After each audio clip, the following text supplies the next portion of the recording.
তো কেমন আছেন আপনারা সকলে? আশা করছি ভালো আছেন। আর আমি তো খুবই ভালো আছি, কারণ আপনারা সকলে লাইক করছেন, সাবস্ক্রাইব করছেন। এইভাবে লাইক সাবস্ক্রাইব করতে থাকুন। আর যারা আমার ভিডিওগুলোকে লাইক করছেন বা সাবস্ক্রাইব করছেন, আমি তাদের সকলকে মন থেকে অনেক অনেক ধন্যবাদ জানাচ্ছি। এইভাবে লাইক আর সাবস্ক্রাইব করে সাপোর্ট করতে থাকুন। অ্যাকচুয়ালি আপনাদের এই লাইক বা সাবস্ক্রাইব করলে আমি বুঝতে পারি যে আপনাদের আমার ভিডিওগুলোকে ভালো লাগছে, তো সেটা দেখে আমারও খুবই ভালো লাগে। তো চলুন, ট্রেডিং বার্তা চ্যানেলের তরফ থেকে আপনাদের সকলকে স্বাগত জানিয়ে আজকের সুইং ট্রেডিং ডিসকাশন শুরু করি। আজকের বেশি টাইম নষ্ট করব না, কারণ আজকে অনেকগুলো স্টক নিয়ে ডিসকাশন করব, যেগুলো আপনারা আগামীকালকে বা মানডের জন্য আপনাদের ওয়াচ লিস্টে অ্যাড করে রাখবেন। সবার প্রথমে যে স্টকটি দেখতে পাচ্ছেন, সান ফার্মা। এটা আশা করছি সবার খুবই পরিচিত একটা স্টক, খুব ভালো স্টক। এটা সুইং ট্রেডিং বলুন বা লং টার্মের জন্য বলুন, দারুণ স্টক। তবে লং টার্মের জন্য আমি সকলকে একটা জিনিসই বলে থাকি, লং টার্মের জন্য যখনই কোনো শেয়ার কিনবেন, চেষ্টা করবেন অনেক ডিপ আসবে যখন, সে যে কোনো ব্যাড নিউজ বলুন বা মার্কেটে ক্র্যাশ বলুন, সেই সময়তে ভালো ভালো স্টকগুলো যখন অনেক নিচে পাবেন তখন কিনবেন। তার কারণ হচ্ছে, ধরুন আপনি নেয়ার কিছুদিন পরে হয়তো ভালো প্রফিট দেখাচ্ছে, তারও কিছুদিন পরে দেখা গেল আবার মার্কেটে ক্র্যাশ আসলো বা কিছু ব্যাড নিউজের জন্য যখন নিচে আসবে, কারণ এমন তো হবে না যে কন্টিনিউ উপরে যেতেই থাকবে। সে মেবি কোনো শেয়ারের ক্ষেত্রে হবে, বাট সমস্ত শেয়ারের জন্য ওই রকম হবে না। তো তখন কি হবে, ওই খারাপ টাইমেও আপনি স্টকটা যখন নিচে যাবে, কারণ আপনি তো অলরেডি অনেক নিচে কিনেছেন, তো অল করলেও খুব বেশি মাইনাসে আপনার যাবে না, তো আপনার হোল্ড করতে সুবিধা হবে। তো লং টার্মের জন্য এটা মাথায় রাখবেন সকলে। আচ্ছা, চলুন এবার সুইং ট্রেডিং এর জন্য স্টকটা সম্পর্কে ডিসকাশন করি। এটা দেখতেই পাচ্ছেন অল টাইম হাইয়ের কাছে আছে। তো এখন এর কারেন্ট প্রাইস চলছে 1865 সামথিং। তো আমরা এই গ্রিন লেভেলের উপরে 1875 উপরে যদি ডে ক্যান্ডেল ক্লোজ করে তাহলে এন্ট্রি করতে পারি। তবে এটার জন্য 1 আওয়ার ক্যান্ডেলটা একটু রিস্কি হয়ে যাবে। আপনি 4 আওয়ার ইউজ করতে পারেন এন্ট্রির জন্য, বাট বেস্ট হবে 1 ডে ক্যান্ডেল। কারণ এখানে অ্যাকচুয়ালি বোঝা যাচ্ছে না যে ব্রেকআউট করে ও সাস্টেন করবে কিনা। হয়তো বিগ ফল আসবে না, বাট এখানে টাইম স্পেন্ড করতে পারে। কিন্তু সব থেকে মজার ব্যাপার হচ্ছে এটার ভলিউমটা দারুণ এসছে। তো সেই জন্যই আমি আজকে এটা ওয়াচ লিস্টে অ্যাড করেছি, যে ব্রেকআউটের কাছাকাছি, মানে একদম রেডি ব্রেকআউটের জন্য, প্লাস ভলিউমটা হাই আছে, তো খুবই হাই চান্স। তো দেখবেন যদি ক্যান্ডেল ক্লোজ করে তাহলে এন্ট্রি করা যেতে পারে। আর এটার স্টপ লসও খুব ছোট হচ্ছে, এই গ্রিন জোনটার নিচেই স্টপ লস রাখতে পারেন। এই রেড ক্যান্ডেলটার নিচে স্টপ লসের লেভেলটা হচ্ছে 1830-এর নিচে। যদি ডে ক্যান্ডেল ক্লোজ করে এন্ট্রি করতে পারেন। অনেকের মনে হতে পারে যে এত ছোট স্টপ লস তো একদিনেই বা দুদিনেই হিট করে যেতে পারে। হ্যাঁ, অবশ্যই যেতে পারে, বাট যদি এর নিচে ক্লোজিং দেয় তাহলে আমার মনে হয় এক্সিট করে দিয়ে ওয়েট করা উচিত। যদি আবার এর উপরে ব্রেকআউট করে তখন আবার রিএন্ট্রি করে নিলে বেশি ভালো হবে। হয়তো আপনার এই পয়েন্টটা লস হবে, বাট নিচে ক্লোজিং দিয়ে আবার যদি উপরে আসে তার মানে কি হলো, একটা রিটেস্ট হয়ে গেল, তারপরে তো আরো চান্স বেড়ে গেল যে উপরে ভালো মুভমেন্ট আসবে, তো তখন আপনার ওই লসটা রিকভার হয়ে যাবে। ঠিক আছে, তো অবশ্যই এটা আপনাদের ওয়াচ লিস্টে রাখবেন। চলুন নেক্সট স্টক দেখে নিই। নেক্সট স্টক হচ্ছে পিআই ইন্ডাস্ট্রিজ। এটাও খুবই ভালো একটা স্টক। এটাও দেখতে পাচ্ছেন আপনারা একটা ছোট্ট রেঞ্জের মধ্যে আছে। ফ্রাইডে এটা ব্রেকআউট করার ট্রাই করেছিল, বাট ফাইনালি এটা রেঞ্জের মধ্যেই ক্লোজিং দিয়েছে, কিন্তু ভলিউমটা ভালো এসেছে। তো এটাকেও আপনারা আপনাদের ওয়াচ লিস্টে রাখবেন। যখন এর উপরে ডে ক্যান্ডেল ক্লোজ করবে এন্ট্রি করতে পারেন। এটার এখন কারেন্ট প্রাইস চলছে 4716। এটারও স্টপ লস খুব ছোট। এই রেঞ্জটার নিচে, এই গ্রিন বক্সের নিচে, মানে 4600-র নিচে যদি ডে ক্যান্ডেল ক্লোজ করে তাহলে স্টপ লস অ্যাকসেপ্ট করতে হবে। আর টার্গেটের জন্য এসএল ট্রেল করতে থাকবেন। তবে 5000-এর লেভেল যেহেতু সাইকোলজিক্যাল লেভেল, তো ওখানে ম্যাক্সিমাম প্রফিট বুক করে নেওয়ার চেষ্টা করবেন। তো এটাও আপনারা ওয়াচ লিস্টে অ্যাড করে রাখুন, খুবই ভালো স্টক। আর আপনারা কিন্তু আমি বলছি বলেই দমদাম এন্ট্রি করে নেবেন না, নিজেরা আগে অ্যানালিসিস করে দেখবেন যে রিস্ক কি থাকছে, রিওয়ার্ড কি পাচ্ছেন, ক্যান্ডেল ক্লোজিং কিরকম দিচ্ছে, ভলিউম কিরকম, সমস্ত দিক থেকে নিজেরা অ্যানালিসিস করে দেখবেন। কারণ আমি কোনো স্টক রিকমেন্ড করছি না, কিন্তু আমি যেগুলো আমার ওয়াচ লিস্টে অ্যাড করছি সেগুলো আপনাদের সঙ্গে ডিসকাশন করছি, আমার ভিউটা আপনাদেরকে শেয়ার করছি। তো নিজেরা অ্যানালিসিস করে দেখে যদি সুইটেবল মনে হয় তবেই এন্ট্রি করবেন। আর আপনাদের মধ্যে যারা একদমই বিগিনার, মানে এখনো সুইং ট্রেডিং স্টার্ট করেননি বা সেইভাবে নলেজ নেই, তারা কিন্তু আমি বলবো এন্ট্রি করবেন না। আপনারা ভিডিও দেখতে থাকুন, চার্টে লেভেল মার্ক করতে থাকুন, 2-3 দিন দেখুন সেই স্টকটাকে কি করছে, মুভমেন্ট দিচ্ছে কিরকম, স্টপ লস হিট হচ্ছে নাকি টার্গেট হিট হচ্ছে, চার্টে মার্ক করবেন। এমন নয় যে আমি ভিডিও করছি দেখলেন ভুলে গেলেন, ওই রকম করলে কিন্তু কিছুই শিখতে পারবেন না। নিজেদের চার্টে যদি অ্যাকাউন্ট না খোলা থাকে, আপনি ট্রেডিং ভিউ নামে যে ওয়েবসাইটটা আছে সেখানে আপনি জাস্ট জিমেল আইডি দিয়ে লগ ইন করে, ফ্রিতে, কোনো টাকা পয়সা লাগবে না, সেখানে জিমেল আইডি দিয়ে লগ ইন করে আপনি চার্টগুলোকে মার্ক করে রাখবেন, টার্গেট, স্টপ লস সবকিছু মার্ক করে রাখবেন, দিয়ে দেখতে থাকবেন। দরকার হলে আপনি কমেন্টে জানাবেন, তাহলে আমি একটা সিরিজও চালু করতে পারি বিগিনারদের জন্য, যে কিভাবে সুইং ট্রেডিং এর স্টকগুলো অ্যানালিসিস করা যায়, বা সমস্ত কিছু নিয়ে একটা সিরিজ চালু করতে পারি। তো সেটা করব কিছুদিন পরে অবশ্যই। যাই হোক, তো চলুন নেক্সট স্টক দেখে নিই। নেক্সট স্টক হচ্ছে কোলগেট পালমোলিভ। তো এটাও আপনাদের সবার পরিচিত সেই কোলগেট, এটাও খুব ভালো স্টক। এর যখন মুভমেন্ট শুরু হয় কন্টিনিউ ওয়ান সাইডেড মুভমেন্ট দিতেই থাকে। তো এখানে দেখছেন একটা ছোট্ট কনসলিডেশন জোন বানিয়েছে, ফ্রাইডের ক্যান্ডেলে ভালো ভলিউমে এসেছে। তো এটাও আপনারা ওয়াচ লিস্টে অ্যাড করে রাখবেন, কিন্তু এখনই ট্রেড করবেন না। যখন দেখবেন যে ওয়ান ডে ক্যান্ডেল এর উপরে ক্লোজিং দেবে তখন করবেন। এবার ধরুন মানডে দেখলেন যে 3টে থেকে 3:10 দেখছেন যে এর উপরেই ক্যান্ডেল স্টে করছে, তাহলে একটা রিস্ক নিয়ে এন্ট্রি করতেই পারেন। আদারওয়াইজ মানডে এন্ট্রি না করে মঙ্গলবারে করবেন। মঙ্গলবারে ধরুন 1 আওয়ার ক্যান্ডেল ক্লোজিং দেখেই এন্ট্রি করতে পারবেন তখন, ঠিক আছে। তো এখন এর কারেন্ট প্রাইস চলছে 3660 টাকা মতো, আর এর স্টপ লস থাকবে এই গ্রিন জোনটার নিচে 3580 নিচে। যদি ডে ক্যান্ডেল ক্লোজ করে তাহলে এক্সিট করে দিতে হবে। তবে এটার বেস্ট হয় যদি এই যে গ্রিন ক্যান্ডেলটা দেখছেন এই লেভেলটার নিচে যদি স্টপ লস রাখেন, বেস্ট হয়, মানে 3510 নিচে। তবে এটাও রাখতে পারেন, মানে চিন্তার কিছু নেই। ব্রেকআউট দিলে আশা করছি ভালো মুভমেন্ট চলে আসবে এটার।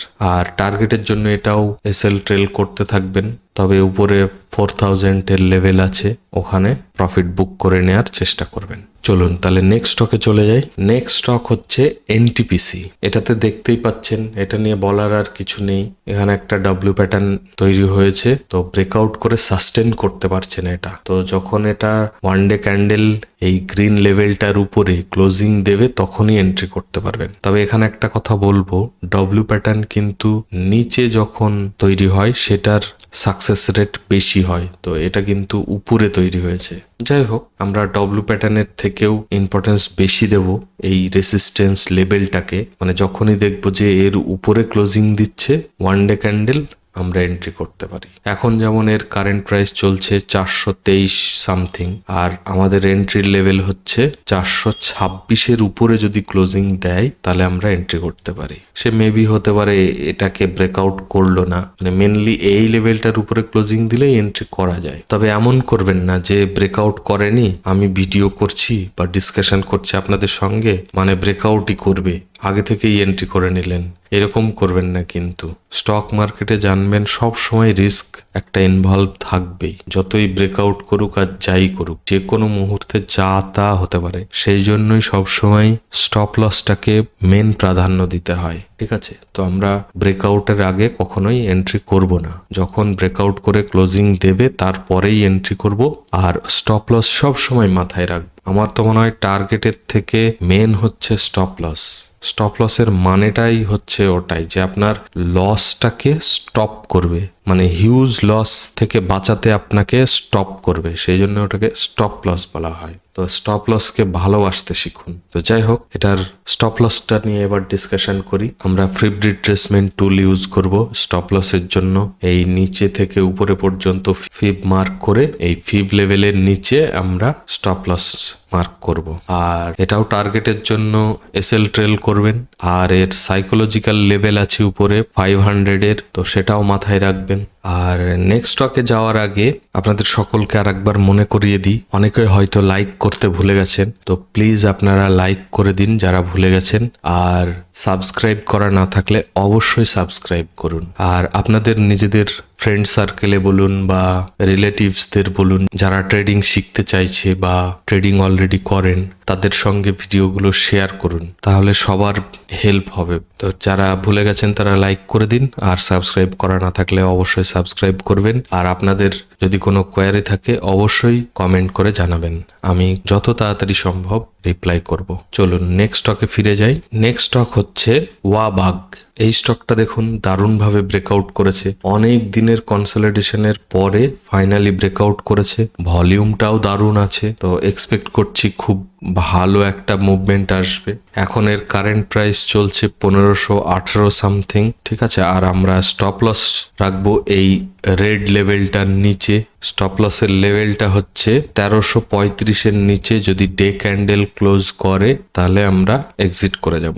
আর প্রফিটের জন্য এসএল ট্রেল করতে থাকবো যতদূর যা করা যায়। তবে টার্গেট রাখতে পারেন 1900 সামথিং, মানে 2000 লেভেলের আগে পর্যন্ত, মানে যেটা আমি নর্মালি বলে থাকি যে 2000 লেভেল ধরে নিন টার্গেটের লেভেল। তো 2000 একদম টাচ করার জন্য ওয়েট করবেন না, মানে 1900 1950-র কাছাকাছি গেলেই বুক করে নেবেন বা এসএল আরো টাইট করে দেবেন, ঠিক আছে। তো এটাও আপনারা ওয়াচ লিস্টে রাখুন। ভলিউমটাও দারুণ এসছে, ব্রেকআউটও করেছে, প্লাস কনসলিডেশনের পরে ব্রেকআউট, তো ভালো মুভমেন্টটা আসার ভালো চান্স আছে, ঠিক আছে। চলো নেক্সট স্টকে যাই। নেক্সট হচ্ছে ম্যানকাইন্ড ফার্মা। এই স্টকটা নিয়ে আর বলার তো কিছু নেই, সবার পরিচিত, খুব ভালো স্টক। এই স্টকটারও প্যাটার্ন হচ্ছে কিছুদিন একটা ভালো মুভমেন্ট দিয়ে দেন কনসলিডেশন, দেন আবার মুভমেন্ট, আবার কনসলিডেশন, তো এইরকম একটা এর প্যাটার্ন আছে। তো এটাকেও আপনারা ওয়াচ লিস্টে অ্যাড করে রাখবেন, খুব ভালো স্টক। তবে এটাও কিন্তু এখনো ব্রেকআউট করেনি, ব্রেকআউটের চেষ্টা করেছিল ফ্রাইডে, সাকসেস হয়নি। এটাও কিন্তু ব্রেকআউট করার পরে ক্লোজিং এর জন্য ওয়েট করবেন। যেমন এখন এর কারেন্ট প্রাইস চলছে 2535 সামথিং, তো আপনারা এই গ্রিন লেভেলটার উপরে মানে 2564 লেভেলের উপরে যদি ডে ক্যান্ডেল ক্লোজ করে তবেই এন্ট্রি করবেন। এটার কিন্তু ভলিউমটাও কম আছে, মানে ড্রাই ভলিউমের থেকে একটু বেড়েছে, বাট আরো এক্সপেক্টেড। তবে এটা ভলিউমটা বাড়তো যদি এর উপরে ক্লোজিংটা দিয়ে দিত ডে ক্যান্ডেল, লাস্টের দিকে ভলিউমটা বেড়ে যেত। ব্রেকআউট করে যখন ক্লোজিং দেয়নি তো ভলিউমটা আর বাড়েনি। তো আশা করছি নেক্সট যেদিন এর উপরে ক্লোজিং করবে আশা করছি ভলিউমটাও হাই হবে, তো এন্ট্রি করার আগে ভলিউমটাও একটু খেয়াল রাখবেন। আর এটার স্টপ লস এই গ্রিন লেভেলটার নিচেই হবে, 2370-এর নিচে যদি ডে ক্যান্ডেল ক্লোজ করে তাহলে স্টপ লস অ্যাকসেপ্ট করে নেবেন। এটাও এসএল ট্রেল করতে থাকবেন। তবে এটারও সাইকোলজিক্যাল লেভেল হচ্ছে 3000-এর লেভেল, তো ওর আগে 2900 সামথিংয়ে গেলেই পুরো কোয়ান্টিটি বুক করে নেবেন। চলো নেক্সট স্টকে ফিরে যাই। নেক্সট হচ্ছে জেএসডব্লিউ স্টিল।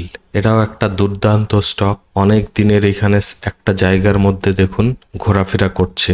ফাইনালি যাই হোক ব্রেকআউট করে ক্লোজিং দিয়েছে এবং ভলিউমটাও দারুণ এসছে। আর এখানে দেখুন একটা কাপ উইথ হ্যান্ডেল প্যাটার্নও বানিয়েছে, সেটারও কিন্তু ব্রেকআউট করে দিয়েছে। তো বলতে পারেন আজকের যতগুলো স্টক নিয়ে ডিসকাশন করলাম এটা আমার বেস্ট লেগেছে, মানে সব দিক থেকে দেখুন রেসিস্টেন্সও ব্রেক করেছে, ভলিউমও হাই, আবার প্যাটার্নও বানিয়েছে, সেটারও ব্রেকআউট করেছে। আর এই কাপ উইথ হ্যান্ডেল প্যাটার্নটা বিশেষ করে সুইং ট্রেডিং এর জন্য তো দারুণ কাজ করে, তো এটা অবশ্যই ওয়াচ লিস্টে রাখবেন।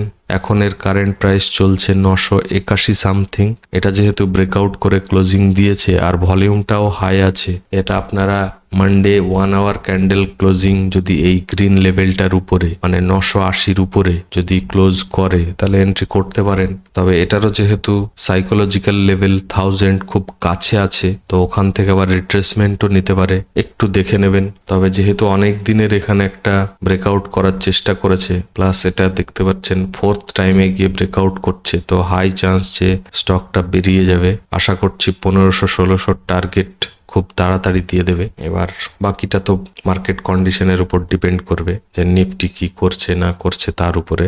এটারও স্টপ লস খুবই ছোট, এই রেড লেভেলটার নিচে, মানে এই যে থার্ড যে 1 2 3 এই থার্ড যে রেড ক্যান্ডেলটা তার নিচে ওয়ান ডে ক্যান্ডেল ক্লোজ করলে মানে লেভেলটা হচ্ছে 944-এর নিচে যদি ডে ক্যান্ডেল ক্লোজ করে তাহলে স্টপ লস নিতে হবে। ঠিক আছে, খুব ভালো স্টক এটাও, অবশ্যই ওয়াচ লিস্টে অ্যাড করবেন। তবে প্রত্যেকটা স্টক মানে আজকের প্লাস গতকালকের ভিডিও না দেখলে অবশ্যই দেখে নেবেন, কারণ গতকালকের আর আজকের দুদিনেরই ভিডিও কিন্তু আগামী মানডের জন্য বানিয়েছি। তো সমস্ত স্টকগুলো নিয়ে ওয়াচ লিস্টে রেখে নিজেরা অ্যানালিসিস করবেন, নিজেরা অ্যানালিসিস করে দেখে যদি আপনাদের সুইটেবল মনে হয় তবেই এন্ট্রি করবেন। ঠিক আছে, আর আবারও মনে করিয়ে দিচ্ছি, লাইক করতে ভুলে গেলে অবশ্যই লাইক করে দিন, আর সাবস্ক্রাইব করা না থাকলে অবশ্যই সাবস্ক্রাইব করুন। এইটুকু রিকোয়েস্ট আমার, প্লিজ রাখুন। আমি প্রতিদিন আপনাদের জন্য সুইং ট্রেডিং ভিডিও নিয়ে আসব। তো আজকের জন্য এই কটা স্টকই ছিল। আর হ্যাঁ, আপনারা কমেন্ট করে জানাবেন কিন্তু যে আপনাদের কি খারাপ লাগছে কি ভালো লাগছে আমার ভিডিওগুলোর মধ্যে, সেটা অবশ্যই জানাবেন। ঠিক আছে, তো আপনারা ভালো থাকবেন। পুরো ভিডিওটা শেষ পর্যন্ত দেখার জন্য আপনাদের সকলকে অনেক অনেক ধন্যবাদ। এবার আমি শেষ করব। Take care, bye by.